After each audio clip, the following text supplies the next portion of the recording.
नमस्कार मेरे प्यारे बच्चों। हम पढ़ रहे थे पृथ्वी के प्रमुख परिमंडल। ये आपकी जो क्लास 6 की बुक है ज्योग्राफी की, यानी कि पृथ्वी हमारा आवास, उसमें से है 5th लेसन। इसे हमने पढ़ा था, इसके भूमंडल के बारे में पढ़ा और आज हम इसमें पढ़ेंगे इसके जलमंडल के बारे में। हमने 7 महाद्वीपों के बारे में डिस्कशन किया और उत्तर अमेरिका, दक्षिण अमेरिका और भारत और श्रीलंका को जोड़ने वाली स्थल संधि और जल संधि के बारे में भी बात की। तो आज हम डिस्कस करेंगे जलमंडल। तो चलिए स्टार्ट करते हैं। पृथ्वी को नीला ग्रह कहा जाता है। पृथ्वी का 71% भाग जल तथा 29% भाग स्थल है। इसीलिए पृथ्वी को नीला ग्रह कहते हैं, क्योंकि यहाँ पर जो 71% है वो जल है। जलमंडल में जल के सभी रूप उपस्थित हैं। इसमें महासागर एवं नदियाँ, झीलें, हिम नदियाँ, भूमिगत जल और वायुमंडल की जलवाष्प सभी सम्मिलित हैं। पृथ्वी पर पाए जाने वाले जल का 97% से अधिक, यानी कि 97% से अधिक भाग महासागरों में पाया जाता है और एवं वह इतना अधिक खारा होता है कि मानव के उपयोग में नहीं आ सकता। शेष जल का बहुत बड़ा भाग बर्फ की परतों और हिम नदियों और भूमिगत जल के रूप में पाया जाता है। जल का बहुत कम भाग अलवण जल के रूप में पाया जाता है, जो मनुष्य के इस्तेमाल में आता है। यही कारण है कि नीले ग्रह में रहने के बावजूद हम पानी की कमी को महसूस करते हैं। यही कारण है कि नीले ग्रह में रहने के बावजूद हम पानी की कमी को महसूस करते हैं। इसीलिए कहा जाता है कि जल ही जीवन है और जल को हमें व्यर्थ में नहीं बहाना चाहिए, क्योंकि 97% से जो अधिक पानी है वो महासागरों में है, जो खारा है, जिसकी वजह से हम उसका प्रयोग नहीं कर सकते। और कुछ जल की जो मात्रा है वो हमारे बर्फ़ की परतों, हिम नदियों और भूमिगत जल के रूप में पाया जाता है। और जो पानी हम मनुष्यों के इस्तेमाल में है वो बहुत ही कम मात्रा में है। महासागर जलमंडल के मुख्य भाग होते हैं। ये आपस में एक दूसरे से जुड़े हुए हैं। महासागरीय जल हमेशा गतिशील रहता है, मतलब हमेशा बहता रहता है। तरंगे, ज्वार भाटा और महासागरीय धाराएं महासागरीय जल की 3 प्रमुख गतियां हैं। बड़े से छोटे आकार के आधार पर क्रमशः 5 महासागर प्रमुख हैं। सबसे पहला है प्रशांत महासागर। ये हम कर रहे हैं बड़े से छोटे आकार में। सबसे पहला प्रशांत महासागर, फिर अटलांटिक महासागर, फिर हिंद महासागर, फिर दक्षिण महासागर और फिर आर्कटिक महासागर। तो हम एक बार इसे यहाँ पर भी देखते हैं। प्रशांत महासागर सबसे बड़ा महासागर है। यह पृथ्वी के 1/3 भाग पर फैला हुआ है। प्रशांत महासागर सबसे बड़ा महासागर है और पृथ्वी के 1/3 भाग पर यह फैला हुआ है। पृथ्वी का सबसे गहरा महरियाना जो गर्त है वो प्रशांत महासागर में ही स्थित है। प्रशांत महासागर लगभग वृत्ताकार है, यानी कि लगभग उसका जो आकार है वो वृत्त के आकार का है। यह प्रश्न कई बार सीटेट में पूछा गया है कि प्रशांत महासागर का आकार क्या है, तो वो लगभग वृत्ताकार का है। एशिया, ऑस्ट्रेलिया, उत्तर और दक्षिण अमेरिका इसके चारों ओर स्थित हैं। इसके चारों ओर स्थित जो देश हैं वो है एशिया, ऑस्ट्रेलिया, उत्तर व दक्षिण अमेरिका। प्रशांत महासागर के चारों ओर इनकी स्थिति का हमें पता लगाना है। फिर दूसरा हमारा आता है अटलांटिक महासागर। अटलांटिक महासागर विश्व का दूसरा सबसे बड़ा महासागर है। पहला प्रशांत है। यह अंग्रेजी भाषा के एस अक्षर के आकार के जैसा है। इसके पश्चिमी किनारे पर उत्तर व दक्षिण अमेरिका है। पूर्वी किनारे पर इसके यूरोप और अफ्रीका है। अटलांटिक महासागर की तट रेखा बहुत ही दंतुरित है। दंतुरित मतलब कि इस तरह से ये है, तो इसे हम दंतुरित तट रेखा कहते हैं। और यह अनियमित और दंतुरित तट रेखा प्राकृतिक पोताश्रयों व पतनों के लिए आदर्श स्थिति है।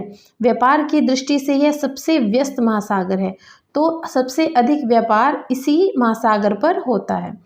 फिर हम बात करेंगे हिंद महासागर की। हिंद महासागर ही एक ऐसा महासागर है जिसका नाम किसी देश के नाम पर, यानी भारत के नाम पर रखा गया है। यह महासागर लगभग त्रिभुज के आकार का है, तो इसके आकार भी हमें याद रखने हैं। हिंद महासागर त्रिभुज के आकार का है। इसके उत्तर में एशिया, पश्चिम में अफ्रीका और पूर्व में ऑस्ट्रेलिया स्थित हैं। दक्षिणी महासागर अंटार्कटिक महाद्वीपों को चारों तरफ से घेरता है। यह अंटार्कटिक महाद्वीप से उत्तर की ओर 60 डिग्री दक्षिण अक्षांश तक फैला हुआ है। फिर हम बात करेंगे आर्कटिक महासागर की। आर्कटिक महासागर उत्तर ध्रुव वृत्त में स्थित है। यह उत्तर ध्रुव के चारों ओर फैला हुआ है और यह प्रशांत महासागर से छिछले जल वाले एक संकरे भाग से जुड़ा है, जिसे बेरिंग जल संधि कहा जाता है। कि जो प्रशांत महासागर है, फॉर एग्जाम्पल ये हमारा प्रशांत महासागर है और यहाँ पर हमारा ये आर्कटिक महासागर है, तो जो इसको संकरी जल संधि जोड़ती है उस जल संधि का नाम क्या है? बेरिंग जल संधि। यह प्रश्न भी कई बार पूछा जाता है कि आर्कटिक महासागर और प्रशांत महासागर को जोड़ने वाली जल संधि का नाम बताइए, तो वो है हमारी बेरिंग जल संधि। फिर हम बात करेंगे वायुमंडल के बारे में। ये बहुत ही इम्पॉर्टेंट इसमें से क्वेश्चंस बनते हैं, तो हमें इसे अच्छे से समझना है। वायुमंडल, हमारी पृथ्वी चारों ओर से गैस की एक परत से घिरी हुई है जिसे हम वायुमंडल कहते हैं। वायु की एक पतली परत इस ग्रह की महत्वपूर्ण और अटूट भाग है। यह हमें ऐसी वायु प्रदान करती है जिसमें हम लोग सांस लेते हैं और यह वायुमंडल हम लोगों को सूर्य की कुछ हानिकारक किरणों से बचाता है। वायुमंडल 1600 किलोमीटर की ऊंचाई तक फैला हुआ है। तो वायुमंडल कहाँ तक फैला है? 1600 किलोमीटर की ऊंचाई तक।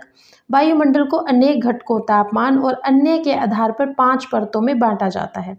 इन 5 परतों में क्या क्या महत्वपूर्ण है ये भी हमें याद रखना है। इन परतों को पृथ्वी की सतह से शुरू करते हुए सबसे पहले जो हमारा आता है वो है हमारा क्षोभ मंडल, फिर हमारा आता है समताप मंडल, फिर हमारा मध्य मंडल और उसके पश्चात आयन मंडल और फिर बहिर्मंडल। वायुमंडल मुख्यतः ऑक्सीजन और नाइट्रोजन का बना हुआ है, जो कि साफ और शुष्क हवा का 99% भाग है। आयतन के अनुसार नाइट्रोजन 78%, ऑक्सीजन 21% और दूसरी गैसें जैसे कार्बन डाइऑक्साइड, ऑर्गन आदि 1% है। ऑक्सीजन सांस लेने के लिए अति आवश्यक है, जबकि नाइट्रोजन प्राणियों की वृद्धि के लिए आवश्यक है। कार्बन डाइऑक्साइड यद्यपि बहुत कम मात्रा में है, लेकिन यह पृथ्वी के द्वारा छोड़ी गई ऊष्मा को अवशोषित करती है, जिससे पृथ्वी गर्म रहती है और पौधों की वृद्धि के लिए भी आवश्यक होती है। क्योंकि ऊंचाई के साथ वायुमंडल के घनत्व में विभिन्नता आती है। यह घनत्व समुद्री तल से अधिक गहरा होता है। जैसे जैसे हम ऊपर की ओर चढ़ते हैं तो यह तेजी से घटता जाता है। आप जानते हैं कि पहाड़ों पर पर्वतारोहियों को हवा की घनत्व में कमी होने के कारण सांस लेने में कठिनाई होती है। इसीलिए ऊंचाई पर सांस लेने के लिए उन्हें अपने साथ ऑक्सीजन सिलेंडर लेकर जाना पड़ता है। जैसे जैसे हम ऊपर की ओर जाते हैं तापमान भी घटता जाता है। वायुमंडल पृथ्वी पर दबाव डालता है। यह एक स्थान से दूसरे स्थान पर अलग अलग होता है। कुछ क्षेत्रों में हमें अधिक दाब महसूस होता है और कुछ क्षेत्रों में बहुत कम। वायु उच्च दाब से निम्न दाब की ओर बहती है। वायु के बहने की गति क्या होती है, मतलब दिशा क्या होती है? वायु उच्च दाब से निम्न दाब की ओर बहती है। गतिशील वायु को पवन कहा जाता है। अब इसमें हमने क्या देखा कि ये हमारा स्थल मंडल है, यानी कि भूमंडल है, फिर ये हमारा जलमंडल है और ये हमारा वायुमंडल है। वायुमंडल में हमारी 5 परतें हैं। इन 5 परतों के नाम क्या है? क्षोभ मंडल, समताप मंडल, मध्य मंडल, आयन मंडल और बहिर्मंडल। अब हम पढ़ेंगे जीव मंडल के बारे में। जीव मंडल स्थल, जल और हवा के बीच का एक सीमित भाग है। यह वह भाग है जहाँ जीवन मौजूद है। यहाँ जीवों की बहुत सी प्रजातियां हैं, जो कि सूक्ष्म जीवों और बैक्टीरिया से लेकर बड़े स्तनधारियों के आकार में पाई जाती है। मनुष्य सहित सभी प्राणी जीवित रहने के लिए एक दूसरे से और जीव मंडल से जुड़े हुए हैं। जीव मंडल के प्राणियों को मुख्य 2 भागों, जंतु जगत एवं पादप जगत में विभक्त किया जा सकता है। पृथ्वी के ये तीनों परिमंडल आपस में पारस्परिक क्रिया करते हैं और एक दूसरे को किसी न किसी रूप में प्रभावित करते हैं। उदाहरण के लिए लकड़ी या खेती करने के लिए वनों को काटा जाता है, जो इससे ढलुआ भाग पर मिट्टी का कटाव तेजी से होने लगता है। इसी प्रकार प्राकृतिक आपदाएं जैसे भूकंप से पृथ्वी की सतह में परिवर्तन हो जाता है और हाल ही में सुनामी के कारण अंडमान और निकोबार द्वीप समूह का कुछ भाग पानी में डूब गया। यानी कि अगर हम पेड़ों को काटते हैं तो जो मिट्टी है उसका अपरदन ज़्यादा होता है और नदियों में दूषित पदार्थों के परिवहन के प्रवाहित होने से उनका जल मानव के इस्तेमाल के लायक नहीं रह जाता। यह जल दूसरे जीवों को भी नुकसान पहुंचाता है। उद्योगों, तापीय विद्युत संयंत्रों और गाड़ियों का उत्सर्जी पदार्थ वायु को प्रदूषित करता है। कार्बन डाइऑक्साइड वायु का एक महत्वपूर्ण घटक है, लेकिन कार्बन डाइऑक्साइड की मात्रा में वृद्धि के कारण पृथ्वी में तापमान में वृद्धि हो रही है, जिसे हम ग्लोबल वार्मिंग यानी कि भूमंडलीय तापन कहा जाता है। इसीलिए भूमंडल, वायुमंडल और जलमंडल के बीच के प्राकृतिक संतुलन को बनाए रखने के लिए पृथ्वी के संसाधनों के सीमित उपयोग की आवश्यकता है और इसीलिए भी आवश्यक है कि हम पेड़ पौधों और संसाधनों का सीमित उपयोग करें, ताकि आने वाली जो जनरेशन है, जो आने वाली भावी पीढ़ियां हैं, उनके इस्तेमाल के लिए वो सब चीज़ें रहें, ताकि वे भी इन सब चीज़ों का इस्तेमाल कर सकें। तो हमने आज पढ़ा है पृथ्वी के प्रमुख परिमंडल।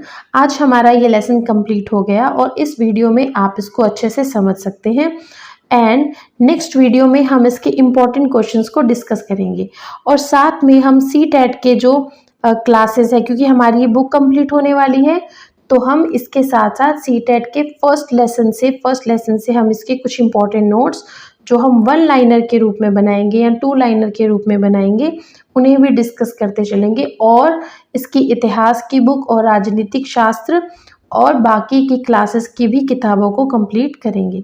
धन्यवाद एंड सब्सक्राइब द चैनल।